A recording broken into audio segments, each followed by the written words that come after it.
வணக்கம். நான் உங்களுடைய ஃபிசிக்ஸ் டீச்சர். 7ஆம் வகுப்பு இயற்பியல் பாடப்பகுதியில் வெப்பம் மற்றும் வெப்பநிலை பாடம் பார்த்துட்ருக்கோம்.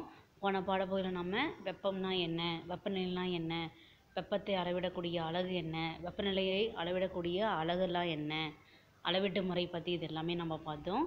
இன்றைக்கி இந்த பாடப்பகுதியில் நம்ம ஆல்கஹாலின் பண்புகள் பற்றி பார்க்கலாம். கவனிங்க. ஆல்கஹால் -100 டிகிரி செல்சியஸுக்கு குறைவான உரநிலையை கொண்டுள்ளது. சரியா? உரைநிலை அப்படின்றது பார்த்தோம் அப்படின்னாக்க, இப்போ நீரினுடைய உரைநிலை பார்த்தோம்னா 0 டிகிரி செல்சியஸ் நம்ம சொல்லியிருந்தோம் இல்லையா? இது பாருங்கள், -100 டிகிரிக்கு குறைவான உரைநிலையை கொண்டுள்ளது. ஓகேவா? எனவே மிக குறைந்த வெப்பநிலையை அளக்க பயன்படுகிறது. சரியா? அப்போ வெப்பநிலை பார்த்தோம் அப்படின்னா 0 தான் குறைஞ்சது நம்ம சொல்கிறோம். அதை விட குறைஞ்ச வெப்பநிலையும் ஆல்கஹால் வச்சு நம்ம பயன்படுத்தி அளக்கலாம் அப்படின்னு நம்ம சொல்கிறோம். சரியா? அடுத்து பாருங்கள்.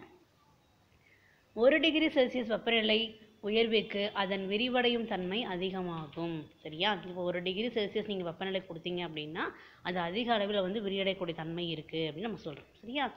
இதனை அதிக அளவிற்கு வண்ணம் மூட்ட முடியும். சரியா? நம்ம என்ன பண்ணலாம்னா ஆல்கஹாலை பயன்படுத்தும் போது கலர் கூட நம்ம யூஸ் பண்ணிக்கலாம் அப்படின்னு சொல்கிறாங்க. சரியா? அதனால் கண்ணாடி குழாய்க்குள் இத்திரவத்தினை தெளிவாக காண இயலும் அப்படின்னு சொல்கிறாங்க. சரியா? அப்போ கண்ணாடிக்குள்ள கூடிய திரவத்தை நம்மளால் ஈஸியாக பார்க்க முடியும்னு சொல்கிறாங்க. சரியா? இந்த காரணத்தினால தான் ஆல்கஹால் நம்ம வெப்பநிலை மானிகளில் பயன்படுத்துகிறோம்னு சொல்லலாம். ஓகேவா? இப்போ நம்ம வெப்பநிலையினுடைய அளக்கக்கூடிய கருவியான வெப்பநிலை மானியினுடைய வகைகள் பற்றி பார்க்கலாம். காற்று, உடல் வெப்பநிலை, உணவு மற்றும் பல பொருட்களின் வெப்பநிலைகளை அளக்க நாம் பல்வேறு வகையான வெப்பநிலை மானிகளை பயன்படுத்துகின்றோம் இல்லையா? நம்ம சுற்றி இருக்கக்கூடிய பொருட்களும் சரி, காற்று, உடல் வெப்பநிலை, உணவுப் பொருட்கள் எல்லாத்தினுடைய வெப்பத்தையும் நம்மளால் அளக்க முடியும். அதனால தான் பல்வேறு வகையான வெப்பநிலை மானி பயன்படுத்துகிறோம் அப்படின்னு நம்ம சொல்கிறோம். சரியா? அவற்றுள் மருத்துவ வெப்பநிலை மானியும் ஆய்வு வெப்பநிலை மானியும் பொதுவாக பயன்படுத்தப்படக்கூடிய வெப்பநிலை மானிகள் அப்படின்னு நம்ம சொல்கிறோம். சரியா? அப்போ நம்ம லேபில் பயன்படுத்தக்கூடிய வெப்பநிலை மானிக்கு தான் ஆய்வு வெப்பநிலை மானி அப்படின்னு நம்ம சொல்கிறோம். ஹாஸ்பிட்டலில் பயன்படுத்தக்கூடிய வெப்பநிலை மானிக்கு மருத்துவ வெப்பநிலை மானி அப்படின்னு நம்ம சொல்கிறோம். ஓகேவா? மருத்துவ வெப்பநிலை மானி பற்றி பார்க்கலாம். இதை நீங்கள் பார்த்துருப்பீங்க. இவ்வகை வெப்பநிலை மானியானது வீடுகள், மருத்துவமனைகள் போன்ற இடங்களில் மனித உடலின் வெப்பநிலையை அளக்க பயன்படுகிறது. சரியா? இந்த மாதிரி இருக்கக்கூடிய தெர்மோமீட்டர் நம்ம பார்த்துருப்போம். ஹாஸ்பிட்டலில், வீட்டில் கூட நம்ம இந்த மாதிரி வச்சுருப்போம். எதுக்காக அப்படின்னாக்க, நம்மளுக்கு ஏதாவது ஃபீவர் வந்துருச்சு அப்படின்னா எவ்வளோ ஃபீவர் இருக்குது அப்படின்னு நம்ம தெரிஞ்சதுக்காக இந்த வெப்பநிலை மானியை பயன்படுத்தி உடலோட வெப்பநிலை என்ன அப்படின்றத நம்மளால் அறிந்து கொள்ள முடியும் இல்லையா? கொடுத்துருக்காங்க பாருங்கள். மருத்துவ வெப்பநிலை மானிகளின் குழாயினுள் ஒரு குறுகிய வளைவு காணப்படுகிறது. என்ன தெரியுதுங்களா? ஒரு குறுகிய வளைவு கொடுத்துருக்காங்களா? இந்த வளைவு தான் முக்கியமானது. சரியா? கொடுத்துருக்காங்க பாருங்கள். இக்குறுகிய வளைவானது வெப்பநிலை மானியை நோயாளியின் வாயிலிருந்து எடுத்தவுடன் பாதரசமானது மீண்டும் குமிழுக்குள் செல்வதை தடுக்கிறது. சரியா? அப்போ எவ்வளோ ஃபீவராக இருக்குன்றதை தெரிஞ்சுக்கிற வரைக்கும் அந்த குமிழ் இருக்கிறதுனால தான் சீக்கிரமாக பாதரசம் கீழே இறங்காமல் இருக்குது அப்படின்னு நம்ம சொல்கிறோம். சரியா? எனவே நம்மால் வெப்பநிலையை எளிதாக குறித்து கொள்ள இயலும். சரியா?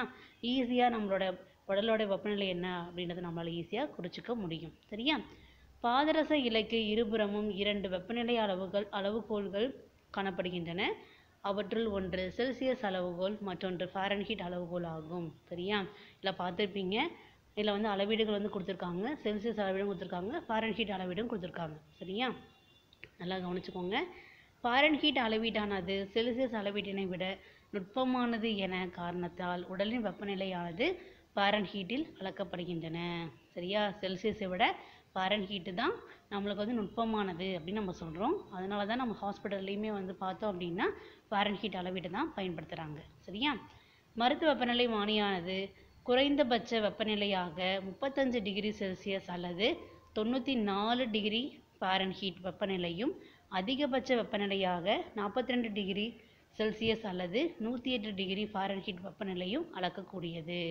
அப்போ குறைந்த வெப்பநிலையிலிருந்து அதிக வெப்பநிலையை நம்மளால் அளக்கக்கூடிய ஒரு வெப்பநிலை மானி தான் மருத்துவ வெப்பநிலை மானி அப்படின்னு நம்ம சொல்கிறோம். ஓகேவா? இந்த அளவுகள் முக்கியமானது, கவனிச்சுக்கோங்க. மருத்துவ வெப்பநிலை மானியானது குறைந்தபட்ச வெப்பநிலையாக 35 டிகிரி செல்சியஸ் அல்லது 94 டிகிரி ஃபாரன்ஹீட் வெப்பநிலையும் அதிகபட்ச வெப்பநிலையாக 42 டிகிரி செல்சியஸ் அல்லது 108 டிகிரி ஃபாரன்ஹீட் வெப்பநிலையும் அளக்கக்கூடியது அப்படின்னு நம்ம சொல்கிறோம். ஓகேவா? அடுத்து பாருங்கள், மருத்துவ வெப்பநிலைமானியினை பயன்படுத்தும் போது மேற்கொள்ள வேண்டிய முன்னெச்சரிக்கை நடவடிக்கைகள் என்ன அப்படின்னு பார்க்க போகிறோம். சரியா? இப்போ நம்ம பார்த்துருப்பீங்க, ஹாஸ்பிட்டலில் வந்து நம்மளுக்கு ஃபீவராக இருக்குது அப்படின்ன உடனே செக் பண்ணுறதுக்கு முன்னாடி ஒரு பாட்டிலில் வந்து ஒரு லிக்விட் வச்சுருப்பாங்க, அதுக்குள்ளே பிடிச்சிருப்பாங்க. அதை எடுத்து தொடச்சிட்டு அதுக்கப்புறம் நம்மளோட வாயில் வைப்பாங்க. அதை எடுத்து அளவு பார்த்துட்டு மறுபடியும் நல்லா உதறி விட்டுட்டு மறுபடியும் அந்த லிக்விட்லேயே பிடிச்சிருப்பாங்க, பார்த்துருப்பீங்க. சரியா? சரி, இதுதான் பயன்படுத்தக்கூடிய முன்னெச்சரிக்கை நடவடிக்கையா அப்படின்னு நம்ம தெரிஞ்சுக்கலாம். வெப்பநிலை மானியினை பயன்படுத்துவதற்கு முன்னும் பின்னும் கிருமி நாசினி திரவத்தினால் நன்கு கழுவ வேண்டும். இப்போ பாட்டிலுக்குள்ளே வந்து பார்த்தோம் அப்படின்னாக்க கிருமி நாசினி வச்சுருப்பாங்க, அது மூலயமா அந்த வெப்பநிலை மானியை வந்து சுத்தம் செஞ்சிடுறாங்க. சரியா? பாதரச மட்டத்தினை கீழே கொண்டு வருவதற்கு வெப்பநிலை மானியை ஒரு சில முறை உதற வேண்டும். சரியா? நல்லா உதறினதுக்கப்புறம் தான் அதுக்குள்ளே போடுவாங்க, கவனிச்சிருப்பீங்க இல்லையா? அளவிட தொடங்கும் முன் பாதரச மட்டமானது 35 டிகிரி செல்சியஸ் அல்லது 94 டிகிரி ஃபாரன்ஹீட்டுக்கு கீழ் இருக்க வேண்டும். சரியா? அப்போ நல்லா உதறும் போது வந்து பார்த்தோம் அப்படின்னா அந்த பாதரச மட்டம் வந்து எங்கே போய் இருக்கும்னா 35 டிகிரி செல்சியஸ் கீழே போய் இருக்கணும் அப்படின்னு சொல்கிறாங்க. ஓகேவா? இது எல்லாமே வந்து பார்த்தோம் அப்படின்னா வெப்பநிலை மானியை பயன்படுத்துறதுக்கு உண்டான முன்னெச்சரிக்கை நடவடிக்கைகள் அப்படின்னு நம்ம சொல்கிறோம். ஓகேவா? அடுத்து பாருங்கள், வெப்பநிலை மானியின் குமிழ் பகுதியில் வெப்பநிலை மானியை பிடிக்கக்கூடாது. நுனி பகுதியில் என்ன பண்ணக்கூடாது? வெப்பநிலை மானியை பிடிக்கக்கூடாது. சரியா? உங்கள் கண்ணிற்கு நேராக பாதரச மட்டத்தினை வைத்து பிறகு அளவீட்டினை எடுக்க வேண்டும். சரியா? நம்ம கண்ணுக்கு நேராக தான் வெப்பநிலை மானியை பிடிச்சி பார்த்து எவ்வளோ அளவு இருக்குது அப்படின்றத பார்த்து எழுதிக்கணும். சரியா? வெப்பநிலை மானியை கவனமாக கையாள வேண்டும். கடினமான பரப்பில் வெப்பநிலை மானியை மோதினால் அது உடைந்துவிடக்கூடும். சரியா? அப்போ என்ன ஆகும், நம்ம வெப்பநிலை மானி வந்து பார்த்தோம்னா கனமான பொருட்கள் மீது மோதணும் அப்படின்னா கண்டிப்பாக அது உடஞ்சிரும், ஏன்னா கண்ணாடி தானே. வெப்பநிலை மானியினை எரியக்கூடிய பொருட்களுடன் அருகிலோ அல்லது நேரடியாக சூரிய ஒளியின் கீழோ வைக்கக்கூடாது. நேரடியாக இந்த வெப்பநிலை மானியை வந்து வச்சோம் அப்படின்னா அதுக்குள்ளக்கூடிய பாதரசமானது அதிக விளைவை ஏற்படுத்தும். சரியா? உடைந்து போகிறதுக்கு வாய்ப்பு இருக்குது. இதெல்லாம் தான் நம்ம பாதுகாக்கக்கூடிய முன்னெச்சரிக்கை நடவடிக்கையாக நம்ம எடுத்துக்கொள்ள வேண்டியது அப்படின்னு நம்ம சொல்கிறோம். ஓகேவா? அடுத்து பார்க்கலாமா? ஆய்வக வெப்பநிலை. சரியா? லேபில் பயன்படுத்தக்கூடிய வெப்பநிலை தான் ஆய்வக வெப்பநிலை. ஓகேவா? ஆய்வக வெப்பநிலை மானியானது பள்ளியில் அல்லது பிற ஆய்வகங்களில் அறிவியல் ஆய்வுகளுக்காக வெப்பநிலையினை அளக்க பயன்படுகின்றன. சரியா? அப்போ லேபில் ஸ்கூல்லலாம் பயன்படுத்தக்கூடிய அறிவியல் ஆய்வுக்காக பயன்படுத்தக்கூடிய கருவிக்கு பேர் தான் என்னது? ஆய்வக வெப்பநிலை மானி. ஓகேவா? தொழிற்சாலைகளிலும் ஆய்வக வெப்பநிலை மானி பயன்படுத்தப்படுகின்றன. மருத்துவ வெப்பநிலை மானியை காட்டிலும் அதிக மதிப்பு கொண்ட வெப்பநிலையினை அளக்க இது பயன்படுத்தப்படுகிறது அப்படின்னு சொல்கிறாங்க. சரியா? அப்போ அதிக அளவு பயன்படுத்தலாம் அப்படின்னு சொல்கிறாங்க. கவனிங்க, இவ்வகை வெப்பநிலை மானியின் கண்ணாடி தண்டும் குமிழும் மருத்துவ வெப்பநிலையை காட்டிலும் பெரியதாகும். மேலும் இதில் குறுகிய வளைவு காணப்படுவதில்லை. சரியா? இதில் என்ன கிடையாது? அந்த குறுகிய வளைவே கிடையாது. ஓகேவா? ஆய்வு வெப்பநிலை மானியானது -10 டிகிரி செல்சியஸ் முதல் 110 டிகிரி செல்சியஸ் வரையிலான செல்சியஸ் அளவுகோலினை கொண்டுள்ளது. சரியா? இது வந்து பார்த்தோம்னா அதிக அளவிலான வெப்பநிலை அளக்க பயன்படக்கூடிய வெப்பநிலை மானி தான் ஆய்வு வெப்பநிலை மானி அப்படின்னு நம்ம சொல்கிறோம். சரியா? நல்லா கவனிச்சிங்களா? -10 டிகிரி செல்சியஸ் முதல் 110 டிகிரி செல்சியஸ் வரை அப்படின்னு சொல்கிறோம். ஓகேவா? அடுத்து பாருங்கள், ஆய்வு வெப்பநிலை மானியினை பயன்படுத்தும் போது மேற்கொள்ள வேண்டிய முன்னெச்சரிக்கை நடவடிக்கை என்ன அப்படின்னு பார்த்தோம்னா, வெப்பநிலையினை அளவிடும் போது வெப்பநிலை மானியினை சாய்க்காமல் நேராக வைக்க வேண்டும். சரியா? எப்பயுமே நேராக வச்சு தான் இந்த ஆய்வக வெப்பநிலை மானியை நம்ம பயன்படுத்தணும் அப்படின்னு சொல்கிறாங்க. சரியா? அடுத்தது, எப்பொருளின் வெப்பநிலையினை அளக்க வேண்டுமோ அப்பொருளில் முழுவதும் வெப்பநிலை மானியின் குமிழினை அனைத்து பக்கங்களிலும் சூழ்ந்து உள்ளபோது மட்டுமே அளவீட்டினை எடுக்க வேண்டும். சரியா?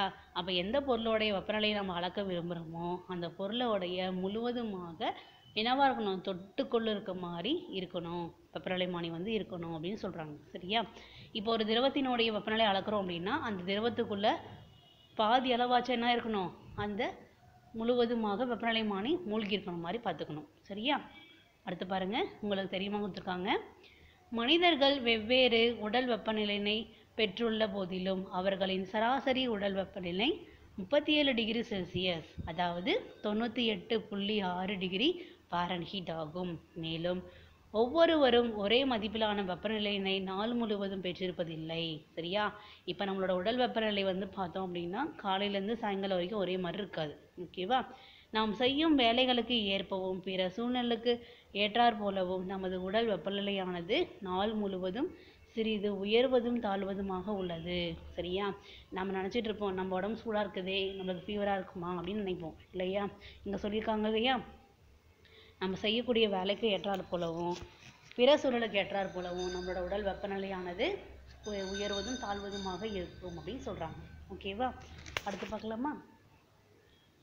இப்போ நம்ம பார்க்கக்கூடிய மருத்துவ வெப்பநிலைமானிக்கும் ஆய்வு வெப்பநிலைமானிக்கும் என்ன வேறுபாடுன்னு தெரிஞ்சுக்கலாம். ஃபஸ்ட்டு பாயிண்ட் பாருங்கள். மருத்துவ வெப்பநிலைமானியானது 35 டிகிரி செல்சியஸ் முதல் 42 டிகிரி செல்சியஸ் வரை அல்லது 94 டிகிரி ஃபாரன்ஹீட் முதல் 108 டிகிரி ஃபாரன்ஹீட் வரை அளவீட்டினை கொண்டுள்ளது. நம்மளுக்கு தெரியும் 35லேருந்து 42, அதே ஃபாரன்ஹீட்டில் 94லேருந்து 108 வரைக்கும் இருக்கும்ன்ட்டு. சரியா? இது ஆய்வு வெப்பநிலைமானியில் எவ்வளோ இருக்குன்னு சொன்னோம்? வெரி குட், -10 டிகிரிலேருந்து. Very good. அப்போ ஆய்வு வெப்பநிலைமானியானது பொதுவாக -10 டிகிரி செல்சியஸ் முதல் 110 டிகிரி செல்சியஸ் வரை அளவிடப்பட்டிருக்கும் அப்படின்னு சொல்கிறோம். சரியா? அடுத்து பாருங்கள். பாதரச மட்டமானது தானாகவே கீழே இறங்காது. சொன்னோமா? நம்ம நல்லா உதாரணத்துக்கு அப்புறம் தான் கீழே இறங்கும்னு சொல்லியிருந்தோம் இல்லையா? அதில் உள்ள குறுகிய வளைவானது பாதரச மட்டத்தினை கீழ் இறங்காமல் பாதுகாக்கிறது. ஆனால் ஆய்வு வெப்பநிலைமானி அப்படி கிடையாது இல்லையா? ஏன் அப்படின்னு பார்த்தோம்னா அதில் என்ன கிடையாது? குறுகிய வளைவு கிடையாது இல்லையா? கொடுத்துருக்காங்க பாருங்கள். குறுகிய வளைவு இல்லாத காரணத்தால் பாதரச மட்டமானது தானாகவே கீழ் இறங்கிவிடும். சரியா? தானாகவே கீழே இறங்கிடுதுன்னு சொல்கிறாங்க. சரியா? அடுத்து பாருங்கள். மருத்துவ வெப்பநிலைமானியில் கைகளுக்கு அடியில் இருந்தோ அல்லது வாயிலிருந்தோ வெப்பநிலைமானியினை எடுத்த பிறகு அளவீடானது எடுக்கப்படுகிறது. சரியா? அப்போ நம்மளுக்கு ஃபீவர் இருக்கா இல்லையான்னு செக் பண்ணுறதுக்கு நம்மளோட கையோட அடிப்பகுதியில் இருந்தோ இல்லை வாயிலிருந்தோ தான் எடுத்து என்ன பண்ணுவாங்க? வெப்பநிலைமானியை வந்து நேரடியாக பார்த்து அளவிடுவாங்க. சரியா? ஆனால் ஆய்வு வெப்பநிலைமானி பாருங்கள், வெப்பநிலைமானியானது வெப்ப மூலத்தில் இருக்கும் நிலையிலேயே அளவீட்டானது எடுக்கப்படுகிறது. எடுத்துக்காட்டு, திரவம் அல்லது வேறு ஏதேனும் பொருள் இருக்கும் போதே அதுக்குள்ளே இருக்கும் போதே தான் நம்ம என்ன பண்ணணும்? வெப்பநிலையை அளக்கணும். நம்ம அந்த பொருள்லேருந்து எடுத்துட்டோம் அப்படின்னா ஆட்டோமேட்டிக்காக அந்த பாதரசமானது கீழே இறங்கிடும். நம்மளால் வெப்பநிலைமானியை வச்சுக்கிட்டு கரெக்டான வெப்பநிலையை அளவிட முடியாது. அதனால் பொருளோடு இருக்கும்போது மட்டும்தான் வெப்பநிலையை அளக்க முடியும். ஓகேவா? அடுத்து பாருங்கள். பாதரசத்தினை கீழே கொண்டு வர வெப்பநிலைமானியை உதர வேண்டும். சரியா? நல்லா உதர்னதுக்கு அப்புறம் தான் மருத்துவ வெப்பநிலைமானியில் அந்த பாதரசமானது கீழே இறங்கும். ஆனால் ஆய்வு வெப்பநிலைமானியில் அப்படி கிடையாது இல்லையா? பாதரச மட்டத்தினை கீழே கொண்டு வர வெப்பநிலைமானியை உதர வேண்டியதில்லை. சரியா? உதராமையே ஆட்டோமேட்டிக்காக அது கீழே வந்துடும். ஓகேவா? இது உடல் வெப்பநிலையை அளக்க பயன்படுகிறது. மருத்துவ வெப்பநிலைமானியானது நம்மளோட உடல் வெப்பநிலை மட்டும்தான் அளக்க பயன்படுது. சரியா? அதே ஆய்வக வெப்பநிலை பாருங்க, இது ஆய்வகத்தில் பல்வேறு பொருட்களின் வெப்பநிலையை அளக்க பயன்படுகிறது. இப்போ புரியுதுங்களா? இப்போ பொதுவாக மருத்துவ வெப்பநிலைமானிக்கும் ஆய்வு வெப்பநிலைமானிக்கும் உள்ள வேறுபாடுகள் தெரியுதா? இது முக்கியமான 5 மார்க்கு. சரிங்களா?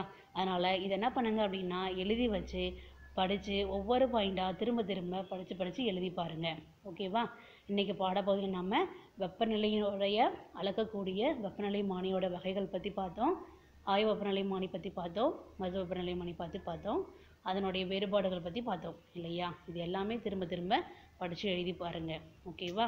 இதன் தொடர்ச்சியாக அடுத்த பாடப்பகுதியில் நம்ம சந்திக்கலாம். நன்றி.